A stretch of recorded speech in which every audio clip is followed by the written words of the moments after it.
ఒప్పందం చేసి మన మహిళలు తయారు చేస్తున్న వస్తువులను అమెజాన్ ప్లాట్ఫామ్ మీద అంతర్జాతీయ స్థాయిలో వాటికి గుర్తింపు వచ్చే విధంగా ఈరోజు అమెజాన్ ఒప్పించి తెలంగాణ రాష్ట్ర ప్రభుత్వం ఈ మహిళలు తయారు చేస్తున్న వస్తువులను అక్కడ పెట్టించడం జరిగింది.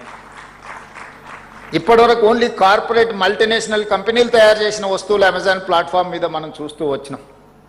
కానీ ఈనాడు మన తెలంగాణ మహిళలు తయారు చేస్తున్న వృత్తి నైపుణ్యము, చేతి వృత్తులను, కుల వృత్తులతో తయారు చేసిన వాటిని ఈరోజు అమెజాన్లో మనం ప్రపంచానికి అందుబాటులోకి తీసుకొచ్చినాం.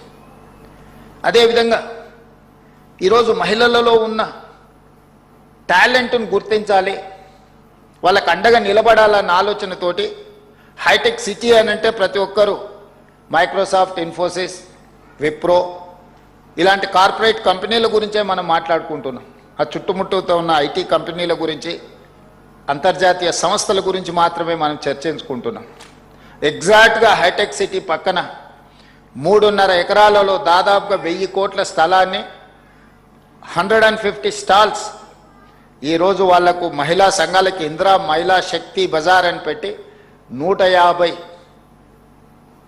షాప్స్ని అక్కడ పెట్టి తండాలలో, గూడాలలో, మారుమూల పల్లెల్లో మహిళలు చేస్తున్న ఉత్పత్తి చేస్తున్న వస్తువులను అక్కడ అమ్మకానికి అవకాశం కల్పించి ఈ ఐటీ కార్పొరేట్ దిగ్గజ కంపెనీలతో పోటీగా ఈరోజు అంతర్జాతీయ స్థాయిలో అక్కడ ఒక వేదిక కల్పించినాం. ఈరోజు వాళ్ళలో ఉన్న నైపుణ్యాన్ని గుర్తించాలి, ఆ లోకల్ టాలెంట్ని గ్లోబల్ టాలెంట్గా తీర్చిదిద్దడానికి ఈరోజు హైటెక్ సిటీ పక్కన మహిళలకు ఒక గొప్ప అవకాశం ఇచ్చినాం. ఇలాంటివి ఎన్నో ఎక్కడైనా ప్రపంచ దేశాలు, అభివృద్ధి చెందిన దేశాలను చూడండి. మీరంతా senior journalist and working journalist, మీకు విశ్లేషించే విచక్షణ పరిజ్ఞానం మిగతా వాళ్ళకంటే కొంచెం ఎక్కువనే ఉంటుంది. ఏ దేశమైతే ఆర్థికంగా ఎదిగిందో, ఏ దేశమైతే ఎదిగిన అభివృద్ధి చెందిన దేశాలుగా ఈరోజు ప్రపంచంలో గుర్తింపు పొందుతున్నాయో ఆయా దేశాలలో మహిళ యొక్క ఆర్థిక శక్తి పెరిగినప్పుడే ఆ దేశం అభివృద్ధి చెందిన దేశంగా గుర్తింపు పొందింది. మన దేశంలో మహిళల యొక్క శ్రమకు గుర్తింపు లేదు, శ్రమకు తగ్గ ఫలితము లేదు.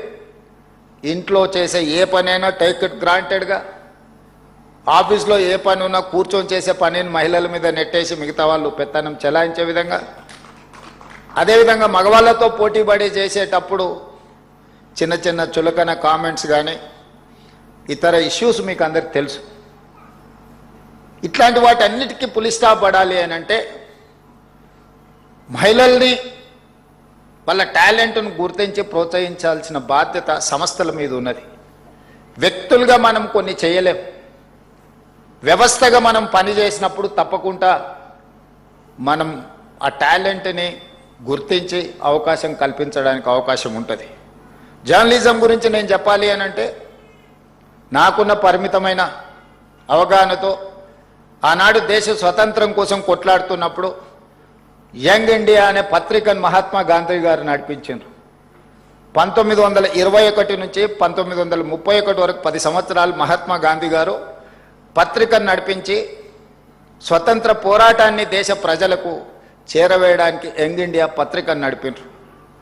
అదే సమయంలో పండిత్ జవహర్లాల్ నెహ్రూ గారు దేశ స్వతంత్ర పోరాటాలనే కాకుండా పాలసీలను ప్రజలకు తెలియజెప్పాలి, ఈ దేశ ప్రజలకు దేశాన్ని నడిపించుకునే శక్తి ఉన్నది, జ్ఞానం ఉన్నదని నేషనల్ హెరాల్డ్ పత్రికను పండిత్ జవహర్లాల్ నెహ్రూ గారు నడిపించారు. మన ప్రాంతానికి వస్తే సాయుధ రైతాంగ పోరాట సమయంలో సురవరం ప్రతాప్ రెడ్డి గారు గోల్కొండ పత్రికను నడిపించడం జరిగింది. వీళ్ళందరూ కూడా వర్కింగ్ జర్నలిస్టులే కాదు, జర్నలిజం పట్ల ఒక అవగాహన ఉండి అత్యంత గొప్ప పోరాటాలను కూడా పత్రికల ద్వారా నడిపించడం ద్వారా శాంతియుతంగా ఒక యుద్ధాన్నే గెలవచ్చు అని చెప్పి మహాత్మా గాంధీ గారు, నెహ్రూ గారు, సురవరం ప్రతాప్ రెడ్డి గారు నిరూపించారు. యుద్ధం అంటే ఆయుధాలతో చేసేదే యుద్ధం అని కొంతమంది అనుకుంటారు. ఆయుధాలతో చేసే యుద్ధము విషాదంతో ముగుస్తుంది.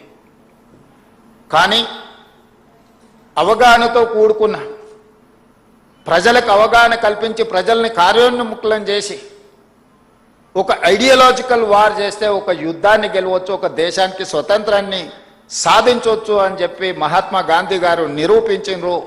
వారి వారసత్వంగా ఈరోజు మనం ఈ పరిపాలనను కొనసాగిస్తున్నాం. ఈ దేశంలో వివక్ష ఉంది.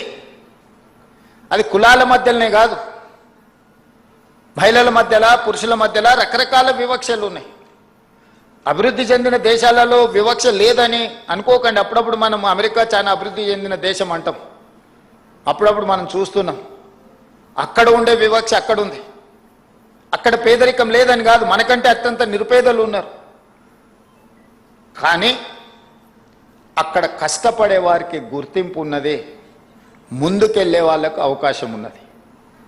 మన దగ్గర కూడా వివక్ష ఉన్నది, కానీ కష్టపడే వాళ్లకు గుర్తింపునివ్వాల్సిన బాధ్యత ఇంకా మనము నేర్చుకోవాల్సిన అవసరం ఉన్నది.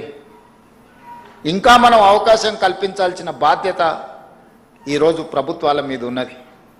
అందుకే ఈరోజు ప్రత్యేకంగా మహిళా జర్నలిస్టులతో కలిసి, ఎందుకంటే నా ఈ ప్రయాణంలో చాలామంది మిత్రులు ఉన్నారు, మహిళా జర్నలిస్టులు కూడా చాలామంది వెల్ విషర్స్ ఉన్నారు.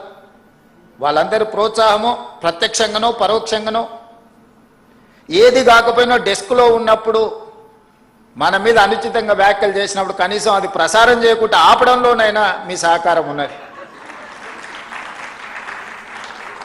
చెడు అని భావించినప్పుడు ఆ చెడుని నియంత్రించడానికి మీరు అందించే సహకారం, అది కూడా ఒక రకంగా నా ఎదుగుదలకు ఉపయోగపడ్డది. ఒకవేళ చెప్పాల్సి వచ్చినప్పుడు రాసిచ్చిన దానికంటే ఒక 2 మంచి మాటలు కూడా మీరు చెబితే అది ప్రజలకు ఇది నిజమే అని భావించి, ఎందుకంటే మహిళలు ఏది చెప్పినా విశ్వాసం నమ్మకం ఎక్కువ ఉంటుంది. మేము నిజం చెప్పినా కూడా మా వాళ్ళు అది కొంచెం తక్కువ ఉంటుంది. అందుకోసమని ఈ మహిళా దినోత్సవ సందర్భంగా మహిళలనే కాదు, ఈ సమాజంలో సగభాగమైన మీరు, ఈ తెలంగాణ రాష్ట్రం అభివృద్ధి జరగాలి అని అంటే మహిళల యొక్క ఆర్థిక వ్యవస్థ, మహిళల యొక్క అవకాశాలను మెరుగుపరచాలి అనేదే మా ప్రభుత్వం యొక్క లక్ష్యము, మా ప్రభుత్వం యొక్క విధానం. 2034కి $1 ట్రిలియన్ ఎకానమీ